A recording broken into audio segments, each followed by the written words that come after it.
Hi there, I'm Nancy Marone from Aki's Bread House in Wunderbar, and we are here with Bread and Bottle, our new video blog, and we're here to welcome Nikki Erpelding from Winebow, and we're going to do a little wine tasting today.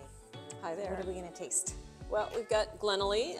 This is an estate bottled Chardonnay from Stellenbosch, South Africa. So I just find it so fascinating that you picked such amazing bottles for your new wine bar. If you haven't been here, you should probably get here quick. But you probably tasted, what, 200 bottles before you opened? There's a lot. Yeah. And I have to admit, I wasn't educated on tasting when I started, but I was well trained. So it was a fun journey for sure. And tell me about what you mean first by an estate bottle. Sure. The rules really behind estate bottled really just indicate that the fruit comes from the people that own this vineyard. So they don't source it out from anywhere else. It's their own grapes. So they control a lot of Yeah. from the planting to harvesting and everything in between. Absolutely. Yes, they have more control. So beautiful bottle. We'll talk a little bit more about it, but first I'm going to show you how to open a bottle if you've never used a two-step corkscrew. So maybe some of you that are in the industry, or some of you that are on vacation that need to use one of these. Here's an easy way to do it. First you take out the knife here, and you're going to cut along this underlip here, and really you're just going to score that. And then you're gonna just you get under the get under the foil, and you're just gonna pop it off. So you don't have to get the whole foil. You just get the little top part. Yeah, just the top. I mean, if you want to, take the whole thing off, you certainly can. But that's really the Somme way to pull it off, right there under the lip. So then we're gonna put away our knife, and we're gonna take out the corkscrew part here.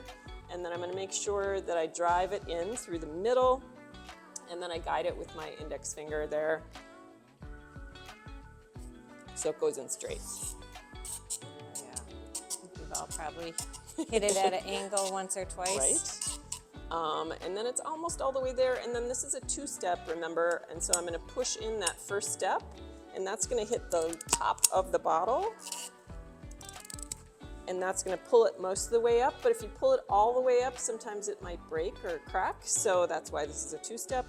And then I'm going to pull up the second step, and with my thumb I'm going to keep it there, and then again pull the lever all the way up. There we go. Nice. And then I sniff the cork to make sure it's a sound bottle, that it's good, that it's not flawed. And what would you be smelling for if it was flawed? Yeah, if I smell the cork and I get this kind of musty smell, like your basement or wet newspapers, I'm going to investigate a little further to see if it might be a corked bottle. So that would be a flawed bottle. Okay. And maybe that's for another episode, but it's fine, it's good. So we're going to pour it into the glass, and we're going to try it. Remind us again where this is from? Stellenbosch, South Africa. Okay, so another unique place to find wine that isn't just your typical, Napa or someplace where... Yeah. When you're at a wine bar, you want to try things you might not ever find, right? Okay, or so it's harder to find. We're looking at the color again. We have our white papers to give us a neutral background, and I see a little more color on this one than... I'd say it's more of a medium yellow color. Okay. Which is very, very pretty. And typically that's due to maybe some oak influence if it's a little darker, right? Okay. So let's find out. Okay, we're gonna smell. It smells toasty. Yeah, but not overly toasty. No, gosh, no. If you're afraid of oak, don't worry. You'll really like this. But yeah, just the right amount. Kiss of butterscotch on the nose. Okay, sipping. Sip and spit.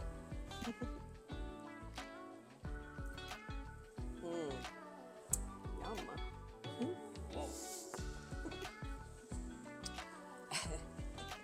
So Yeah, good. that would be the adjective my husband would use.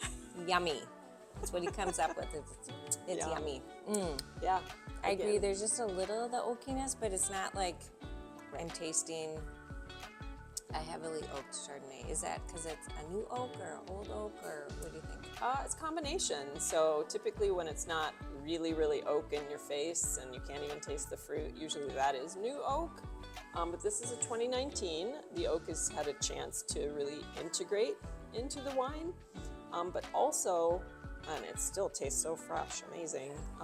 But also it's a combination of new and used oak, and the used oak doesn't impart anything, but it adds to the complexity. Yeah, absolutely.